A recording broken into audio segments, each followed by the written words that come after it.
بسم اللہ الرحمن الرحیم۔ السلام علیکم ناظرین، میں ہوں آپ کا میزبان نور نبی خان۔ آپ دیکھ رہے ہیں دی وائس آف چترال۔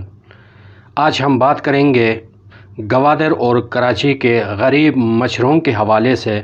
کراچی کے غریب مچھروں کی زندگی سمندر کی لہروں سے جڑی ہوئی ہے، جہاں وہ اپنی روزی روٹی کمانے کے لیے خطرات میں گرے سمندر کی گہرائیوں میں جاتے ہیں۔ مچھروں کے لیے یہ زندگی جینے کا ایک چیلنج ہے، جہاں نہ صرف ان کے جان کا خطرہ موجود ہوتا ہے بلکہ معاشی مسائل نے بھی ان کی زندگی کو مزید مشکل بنا دیا ہے۔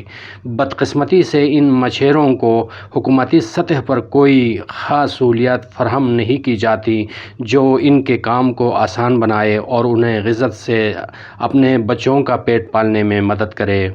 کراچی اور گوادر کے مچھروں کو مناسب حفاظتی اقدامات، جدید کشتیوں اور ماہی گیری کے بہتر آلات کی اشد ضرورت ہے جو انہیں سمندر کی بے رحم لہروں سے بچا سکے۔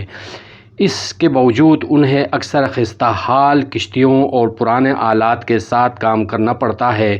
اگرچہ ان کے کام سے حکومت کو ٹیکس اور ملک کو زر مبادلہ حاصل ہوتا ہے، لیکن پھر بھی ان کی فلاح و بہبود کے لیے اقدامات کی کمی ہے۔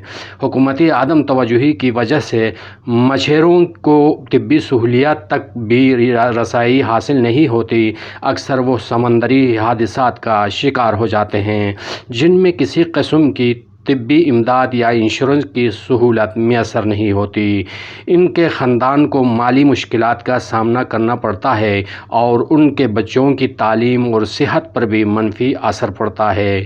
ضرورت اس بات کی ہے کہ حکومت اور متعلقہ اداروں مچھروں کی زندگی کو بہتر بنانے کے لیے سنجیدہ اقدامات کریں، انہیں جدید سہولیات، انشورنس اور معاشی مدد فراہم کریں تاکہ وہ اپنی روزی کمانے میں مصروف اور باعزت زندگی گزار سکیں۔